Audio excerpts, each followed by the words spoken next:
Hello everyone, I am Professor Mousami Vanjale from Department of E&TC Engineering of AISSMS Institute of Information Technology, Pune.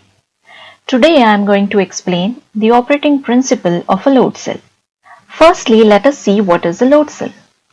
A load cell is a transducer that converts the applied force or weight or load into an electrical signal. It consists of a strain gauge and a Wheatstone's bridge for What is a strain gauge? It is a sensor whose resistance varies with the applied force, weight or load. It converts the applied force or weight or load into a change in resistance. While a Wheatstone's bridge is a simple circuit having four resistances connected in a bridge arrangement. It has two voltage dividers and the output voltage varies with the change in the value of resistance.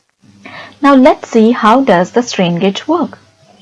The equation of the strain gauge is given as R is equal to rho L by A, where R is the resistance of the strain gauge, rho is the resistivity constant, L is the length of the strain gauge and A is the cross-sectional area of the strain gauge.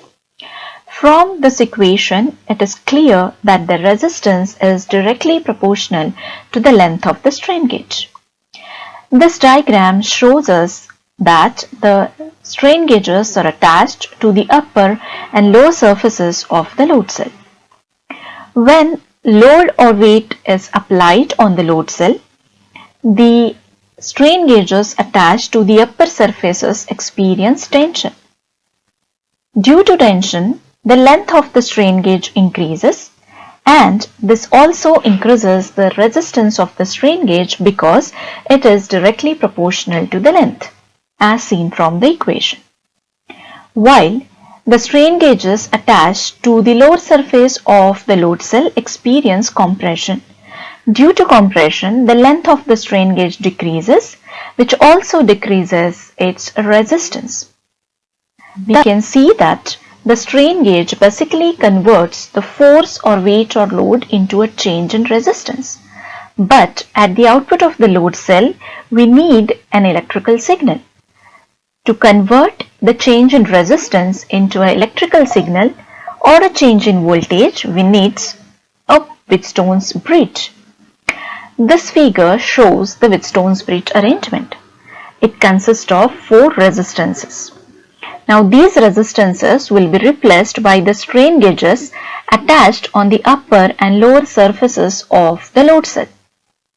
When no load or force or weight is applied on the load cell, the resistances of all the strain gauges will be equal, and the output voltage of the Wheatstone's bridge, which is given by the equation R4 upon R3 plus R4 minus R2 upon R1 plus R2 into input voltage, comes out to be 0 because all the resistances are of equal value.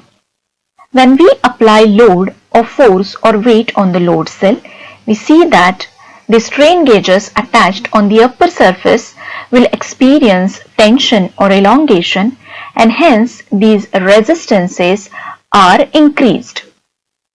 While the strain gauges attached on the lower surface of the load cell experience compression, due to which the length of the strain gauge decreases and also reduces its resistance.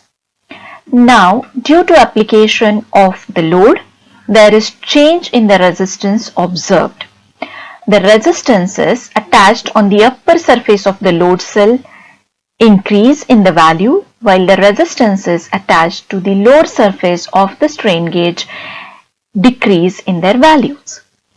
Now, if the values are substituted in the output equation, we get the output voltage equal to 1.667 volts.